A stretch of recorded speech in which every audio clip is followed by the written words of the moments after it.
BMP 14 में है धर्मेंद्र कुमार पासवान जी हैं, वो लगभग 10 दिनों से गायब चल रहे हैं। दलित समाज से आते हैं और बीएमपी 14 में ये तस्वीर में आपको दिखा रहे हैं, उनकी पत्नी है। इनसे जानेंगे पूरा मामला क्या हुआ। मेरे पति धर्मेंद्र कुमार जो कि मैं थी बिहार पुलिस के जिला बल के हैं, उनका सिपाही नंबर 7412 है। अच्छा। जो कि शनिवार के दिन से ही वो गायब हैं और वो थी उनका अभी तक मेरा कोई काम नहीं हुआ है। प्रशासन बहुत ढिलवाई काम कर रहा है, बोल रहा है कि हम देख रहे हैं 10 दिन हो गया, कोई हमको सुराग नहीं मिला। इसमें प्रशासन की बहुत लापरवाही है। जो कि मेरा इसमें कहना है कि एक महिला बटालियन से जो पम्मी पांडे है, उसके घर वो गए थे जिसका उसका पति का नाम है इंद्रजीत पांडे। और उससे हम सोमवार के दिन हम लोग फोन पे पूछे कि क्या तुम मेरे पति को जानती हो, तो बोली कि नहीं। पूछे थे ये बात। पम्मी पांडे कौन है? पम्मी पांडे जो महिला बटालियन की है, सासाराम की है। हाँ, वो भी सिपाही है। हाँ, वो इस समय वो थी राजगीर में, है ना। तो वो बोली कि नहीं, तो हम बोले कि क्यों, तुम ही तो मेरे पति से बात की करती हो। पम्मी पांडे से क्या रिश्ता था आपके पति का? पम्मी पांडे से रिश्ता बहुत दिनों से बात कर रही थी। जब भी उसको हम टॉर्चर करते थे कि क्यों मेरे पति से बात करती हो, क्यों पति से बात करती हो, तो बोलती थी कि तुम्हारे पति को हम उठवा लेंगे, मरवा देंगे, मुआ देंगे। हर हमेशा एकदम ब्लैकमेल करती थी, हमेशा पम्मी पांडे बोलती थी। क्यों, कारण क्या था? क्या कारण? हाँ, कारण था कि वो बोलती थी कि जब तुम मेरा नहीं होने दोगी तो तुम्हारा भी नहीं होने देंगे।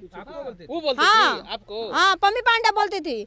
और उसे हमको जमीन की बात हुई। आपका क्या नाम हुआ? मेरा संजू देवी नाम हुआ। आप कौन समाज से आते हैं? हम दलित समाज से आते हैं। पासवान जी। हाँ, शनिवार कौन सा तारीख था? 14 तारीख था। 14 तारीख। बोलिए। हाँ, तो उसमें फिर हम बोले कि क्यों मेरा जब जमीन नहीं तुम लिखी तो मेरा पैसा दो। तो बोली उसको हम 40 लाख में तय हुआ था जमीन, जिसमें कि हम 70,000 रुपया उसको दे दिए थे। वो हमसे 3-4 महीना हो गया था उसको पैसा देने। तो हम बोलने लगे कि भाई मेरा जमीन नहीं लिखोगी तो मेरा पैसा दो। तो हम जब पैसा मांगने लगे तो बोली पैसा फिर मेरा वापस कर दी। अब फिर बोली जिस दिन पैसा दी उसी दिन बोली कि तुम्हारे पति को हम जान से मरवा देंगे, उठवा देंगे, अपहरण करवा देंगे। तो हम बोले कि जब मेरे पति को तुम जान से मरवा दोगी, उठवा दोगे, अपहरण करवा दोगी, तो हम तो तुम्ही को ना फंसाएंगे। किसको हम फंसाएंगे? आप दोनों बात बोल रहे हैं कि एक तरफ बोल रहे हैं कि मेरे पति से उनका संबंध है, फिर आप फिर कह रहे हैं कि पति को मरवाना थे। दोनों चीज कैसे हो सकता है? तो दोनों चीज वो बोलती थी ना, बार बार यही चीज। क्या जमीन के भी मैटर में यही चीज बोली और उसे भी बात करती थी, उसमें भी यही बात बोली। हाँ, तो यही चीज ना हम बोलेंगे। जमीन आपके पास कोई प्रमाण है कि आपके पति के साथ उनका संबंध था? मेरे पास कोई बात फोटो है? उसका फोटो नहीं है, रिकॉर्डिंग वगैरह है? कोई रिकॉर्डिंग नहीं, हम उन्हीं के मोबाइल से बात करते थे। हाँ, जब उनका मोबाइल पता चला कि आपका पति के साथ उनके संबंध है? ये कैसे हमको पता चला? जब बार बार उसका हम कॉल देखते थे तो हम बोले क्यों आप बात करते हैं। इनको भी हम डांटते थे, उसको भी बोले कि क्यों मेरे पति से बात करती हो। तो बोली कि नहीं, हम बात करते हैं, जब अगर मेरा नहीं होंगे तो हम तुमको भी नहीं होने देंगे। तो हम बोले ऐसा क्यों? तो हमको बात हम करेंगे। जमीन वाला मामला क्या है? जमीन वाला भी मामला है इसमें? हाँ, जमीन वाला भी मामला है। जमीन उसी का था।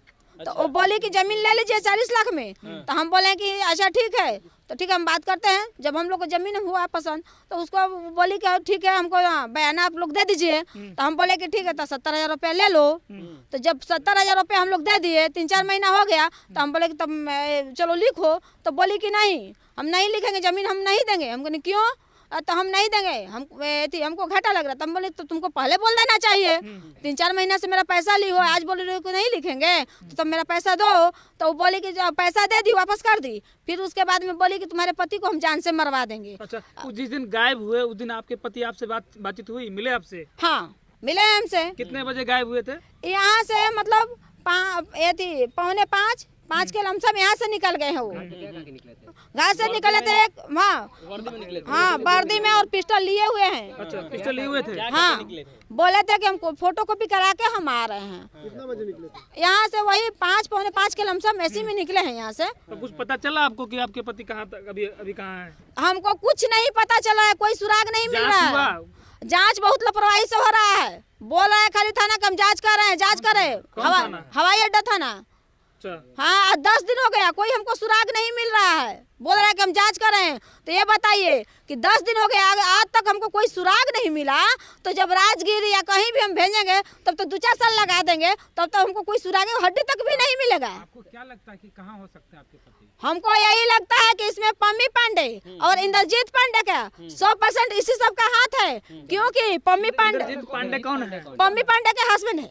पम्मी पांडे का हस्बैंड है। हाँ हाँ, तो उससे हम लोग जब सोमवार के दिन पूछे पम्मी पांडे से कि हमारे पति को तुम कहाँ भेजी हो, कहाँ गए हैं, तो वो बोली कि ठीक है हम अपना आदमी लगा दिए हैं खोजने के लिए, कहीं भी होंगे ना तो हम आदमी लगा देते हैं खोजने के लिए, हम एथी करा देंगे। तो हम बोले कि अच्छा ठीक है। फिर उसके बाद में इतना बहुत पहले से उसके पति का हम नंबर मांग रहे थे कि तुम अपने पति का नंबर दो, पति का नंबर दो, तो नंबर नहीं दे रही थी। अब मंगलवार के दिन अपने पति का नंबर दी, तो हम बोले कौन, तो हम बोल रहे हैं इंद्रजीत पांडे। हम कहे कौन आपको नंबर दिया, तो हमको पम्मी नंबर दी। तो हम बोले इतना दिन से तो नहीं दे रही थी, आज क्यों नंबर दी। जब हम लोग पूरा एकदम परेशान हो गए, हवाई अड्डा FIR करा दिए तब। तो उसके बाद में हम बोले कि ठीक है भैया आप जानते हैं तो कहीं आप पता किए, तो वो भी बोल रहा है ठीक है दीदी हम अपना आदमी लगा दिए हैं खोजने के लिए, जहाँ तक होगा वहाँ तक हम खोज के ला देंगे। खोजने के लिए बोल रही है। हाँ करवा दी है ना। हाँ FIR हम करवा दिए हैं। पम्मी पांडे से आपका मुलाकात जो है कैसे हुई थी? जमीन के मामले में हुई थी आप दोनों का? आपका नहीं, मेरे हस्बैंड से बहुत पहले से उसका मुलाकात है उससे। बातचीत लंबा तरीका? हाँ लंबा तरीका से चल रहा है। लंबा हाँ आप कभी मिले हैं? हम उससे हम तो झगड़ा हो रहा था बार बार। आपका कितना बाल बच्चा है? मेरा 3 ठो बेटा है। और उसका कितने बाल बच्चा है? उसको 2 ठो बेटी है, 1 बेटा है। पम्मी पांडे का? हाँ 3 बेटा उसको, 3 ठो बच्चा उसको भी है। अच्छा। हाँ। किस पद पर थे आपके पति? मेरे पति सिपाही पद पे थे। वो लड़की? वो भी सिपाही थी। मेरे पति जिला बल के थे, वो BMP के सिपाही है। और कुछ यही मेरा कहना है कि प्रशासन बहुत स्लो काम कर रहा है, क्योंकि प्रशासन नहीं सुन रहा है आपकी बात। नहीं बोल रहा है कि फुटेज देख रहे हैं। 10 दिन तक हो गया, कितना फुटेज देख रहे हैं। दलित की वजह से ऐसा हो रहा है? हाँ हाँ, दलित की वजह से काम ढीला हो रहा है। थाना प्रभारी आदिवासी हैं, दरोगा दलित हैं, एयरपोर्ट थाना रमेश। दलित की वजह से अगर प्रशासन चाह जाएगा तो जो मुर्दा जमीन में गड़ा होगा वो 12 से 24, 24 से 36, 36 से 48 घंटा में कोई सुराग मिल जाता है। और 10 दिन हो गया कोई हमको सुराग नहीं मिल रहा है। बात बताइए हमको, आपके पति के साथ आपको लगता है कि उनका संबंध था, बावजूद इसके आप उनसे जमीन खरीद कर रही थी, कैसे ये सब संभव? आपको कोई रिश्ता नहीं रखना चाहिए था? हमको कोई रिश्ता नहीं था। वो बोले कि नहीं हम इतना ही में जमीन दे रहे हैं। तो हम बोले कि नहीं हम तुम्हारा जमीन नहीं लेंगे। फिर भी हम बोले कि ठीक है तो ले लेते हैं। पता था ना? हाँ हमको पता था कि आपके पति के साथ इनकी बातचीत होती है। हाँ हमको पता था। उससे जमीन खरीद रहे थे? जब गलत संबंध था पम्मी पांडे से तो आप जमीन कहाँ खरीद रहे थे? उससे लालच में आ गए थे? नहीं हम लालच में तो नहीं आए थे। वो तो जबरदस्ती मेरे पति को बोले कि नहीं जमीन ले लीजिए मेरा जमीन। इतना में फोर्स कर रही थी? हाँ फोर्स कर रही थी और मैं सब ब्लैकमेल कर रही थी कि मेरे साथ नहीं बात कीजिएगा तो तुमको मरवा देंगे, मुआ देंगे, ये कर देंगे, वो कर देंगे। अगर हमसे बात करना तो हमारी जमीन खरीदो। हाँ ये बार जब उसको हम बार टॉर्चर करते थे तो यही बात बोलती थी कि जब तुम्हारा पति में हमको नहीं होगा तो तुमको भी नहीं होने देंगे। हम तुम्हारे पति को अपहरण करवा देंगे, मर्डर करवा देंगे, ये चीज हमेशा बोलती थी। हम बोले कि ठीक है अगर कुछ भी होगा तो हम तुम्ही को फंसाएंगे।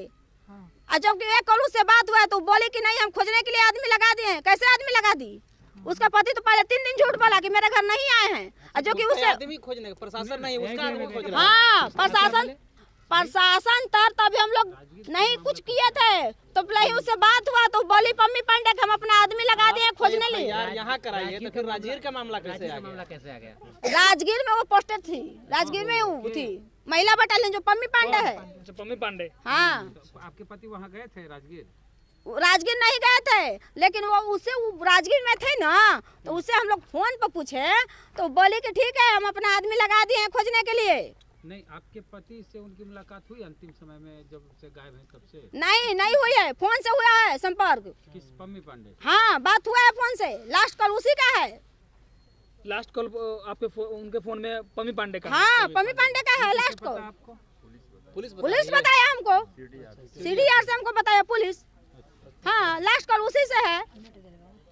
फिर उसके बाद में उसके पति से हम लोग पूछने लगे तो वो बोला कि नहीं मेरे घर नहीं आए हुए हैं, जो कि 3 दिन झूठ बोला। और जो कि हम लोग फुटेज देखे तो उसके घर में 53 मिनट रुके हुए हैं और वो हेलमेट दिया है, ग्लव्स दिया है। क्यों हेलमेट ग्लव्स दिया? एक गैर आदमी को क्यों? उसके घर में पम्मी पांडे के घर में? हाँ उसका पति दिया है, इंद्रजीत पांडे दिया है, हेलमेट दिया है, ग्लव्स दिया है। और उसके बाद से हमको मोबाइल आज तक बंद है, पता नहीं चल रहा है, कोई पता नहीं चल रहा है। मांग आप लोग की क्या है? क्या मांग है? मेरा मांग यही है कि मेरा पति जिंदा चाहिए। हाँ। हाँ अच्छा, पुलिस प्रशासन से? हाँ, पुलिस प्रशासन से मेरा यही मांग है कि मेरा पति जिंदा चाहिए बस। हाँ, लेकिन मेरा काम बहुत स्लो चल रहा है, मेरा पूरा एकदम शक हमको है पम्मी पांडे पर, इंद्रजीत पांडे पर। हाँ, और हमको किसी पर शक नहीं है, जो भी गेम खेला है वही लोग खेला है, इसके गेम में जय आदमी हो। ऐसा किया होगा, आपको क्या लगता है? क्यों ऐसा किया होगा? वो मेरे से बार बार टॉर्चर किया तो क्यों हम बताएं?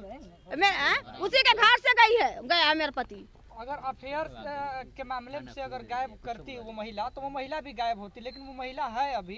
तो क्यों आपके पति को, हाँ दोनों फरार होते, तो आपके पति को अकेले क्यों गायब करेगी वो महिला? क्यों करेगी?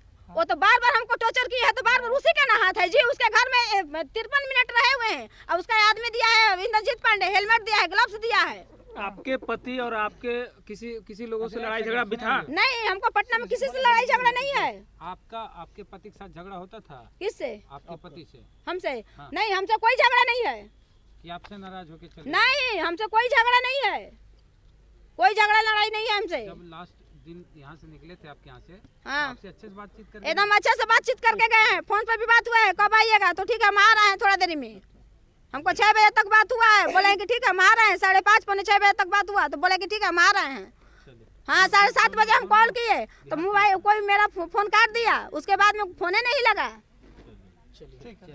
हाँ, मेरा पूरा शक है पम्मी पांडे, इंद्रजीत पांडे, पूरा उन लोग का 100% हाथ उसी सब का है, वही सब वही काम की है। मेरा यही मांग है कि मेरा पति जिंदा चाहिए बस, बहुत जल्दी चाहिए। 10 दिन हो गया, कोई सुराग नहीं मिल रहा है। मेरा प्रशासन बहुत स्लो काम कर रहा है, क्योंकि हम दलित से हैं, इसलिए मेरा प्रशासन बहुत स्लो काम कर रहा है। चलिए, धर्मेंद्र कुमार पासवान जी का ये मामला है, BMP 14 का ये है, और लगभग 10 दिनों से गायब हैं। और इन्होंने साफ तौर पे कहा कि पम्मी पांडे जी वो भी हैं, बिहार पुलिस सिपाही में है, और ये भी जिला में सिपाही थे।